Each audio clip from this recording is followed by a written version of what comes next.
Santapan Harian Selasa 3 Desember 2024.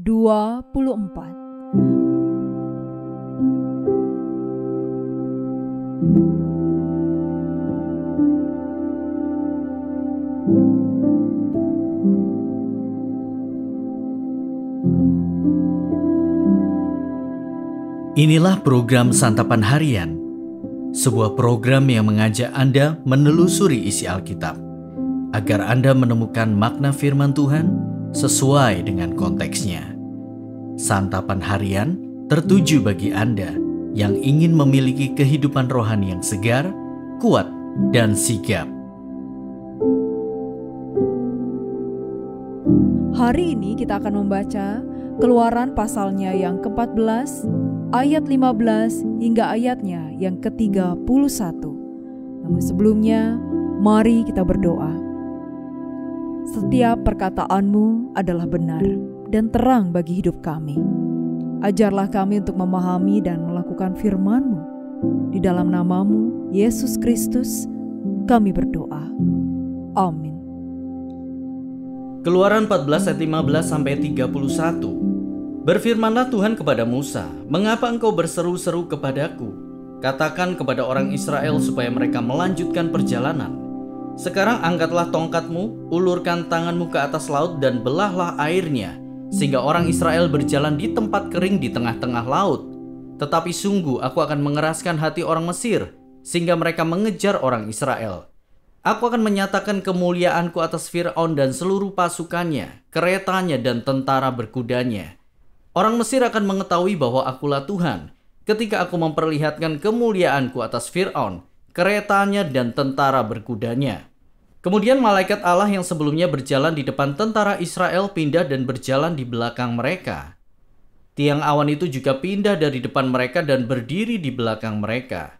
Demikianlah tiang awan itu berdiri di antara tentara Mesir dan tentara Israel. Pada satu sisi awan itu menimbulkan kegelapan, pada sisi lain awan itu menerangi malam, sehingga yang satu tidak dapat mendekati yang lain sepanjang malam itu. Lalu Musa mengulurkan tangannya ke atas laut dan sepanjang malam Tuhan menguakkan air laut dengan perantaraan angin timur yang keras, membuat laut itu menjadi tanah kering. Demikianlah air itu terbelah. Lalu orang Israel berjalan di tempat kering di tengah-tengah laut, sedangkan air itu menjadi tembok di kiri kanan mereka. Tetapi orang Mesir mengejar mereka, segala kuda Fir'aun, keretanya dan penunggang kudanya menyusul mereka sampai ke tengah-tengah laut. Pada waktu jaga pagi, Tuhan yang di dalam tiang api dan awan itu memandang ke bawah kepada tentara Mesir, lalu mengacau balaukan tentara Mesir itu. Ia membuat roda kereta mereka berjalan miring dan maju dengan berat, sehingga orang Mesir berkata, "Mari kita lari dari hadapan orang Israel, sebab Tuhanlah yang memerangi Mesir untuk mereka." Berfirmanlah Tuhan kepada Musa, "Ulurkanlah tanganmu ke atas laut, supaya air berbalik kembali dan meliputi orang Mesir, kereta dan penunggang kuda mereka." Musa mengulurkan tangannya ke atas laut, maka menjelang pagi air laut berbalik ke tempatnya. Sementara orang Mesir lari dari hadapan air itu, demikianlah Tuhan mencampakkan orang Mesir ke tengah-tengah laut. Air itu berbalik lalu melingkupi kereta dan tentara berkuda dari seluruh pasukan Fir'aun yang menyusul orang Israel di laut. Dari antara mereka tidak seorang pun luput. Tetapi orang Israel berjalan di tempat kering di tengah-tengah laut, sedangkan air itu menjadi tembok di kiri kanan mereka. Demikianlah Tuhan menyelamatkan orang Israel dari tangan orang Mesir pada hari itu. Orang Israel melihat orang Mesir mati terdampar di tepi laut. Ketika orang Israel melihat betapa dahsyatnya tindakan Tuhan terhadap orang Mesir, takutlah bangsa itu kepada Tuhan. Lalu mereka percaya kepada Tuhan dan mempercayai Musa, hamba-Nya.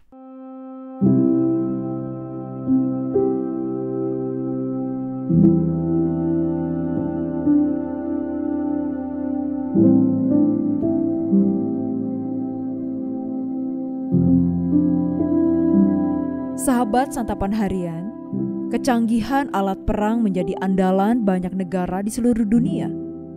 Pada zaman kuno, Fir'aun pun mengandalkan pasukan perangnya untuk mengejar orang Israel dan membawa mereka kembali ke dalam perbudakan. Orang Israel yang ketakutan berseru kepada Allah, dan Allah menjawab seruan mereka dengan kuasa yang dahsyat. tiang awan menghalangi pasukan orang Mesir sehingga mereka tidak mampu mencapai orang Israel. Allah membukakan jalan di tengah-tengah laut yang terbelah airnya sehingga orang Israel dapat berjalan dengan aman di antara air yang menjadi tembok di kiri dan kanan mereka. Orang Mesir terus mengejar orang Israel, tetapi kereta mereka pun tidak dapat mengantarkan mereka kepada kemenangan. Hal itu karena Allah membuat roda kereta orang Mesir menjadi miring dan berat. Pada saat itulah sadarlah mereka bahwa Tuhanlah yang memerangi Mesir untuk mereka. Sebelum mereka dapat melarikan diri, Tuhan membuat air menjadi satu kembali dan menimpa orang Mesir. Seorang pun tidak ada yang selamat. Sedangkan orang Israel berjalan terus di tengah-tengah laut. Pada akhirnya, Allah menyelamatkan orang Israel dan membinasakan orang Mesir. Orang Israel melihat kemahakuasaan Tuhan dan percaya kepadanya. Mungkin saat ini ada tekanan hidup dan pergumulan yang sangat berat yang membuat kita merasa seperti menghadapi lautan yang luas di depan dan persoalan yang terus mengejar di belakang kita. Datanglah kepada Tuhan dan berserulah kepada Dia. Maka Tuhanlah yang akan berperang dan memampukan kita untuk melihat kuasa-Nya di atas segala sesuatu, termasuk tekanan hidup dan pergumulan hidup kita.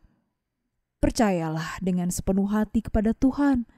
Dialah Tuhan yang telah berperang bagi orang Israel. Dialah juga Tuhan yang akan berperang bagi kita, umat-Nya yang hidup pada zaman sekarang. Tuhanlah andalan kita yang menyelamatkan dan melindungi kita dengan tindakan-Nya yang dahsyat. Mari kita berdoa. Kami mau menjadikan Engkau andalan dalam hidup kami. Kami tetap mau percaya dan terus bertindak di dalam kebenaran bersama-Mu, ya Kristus.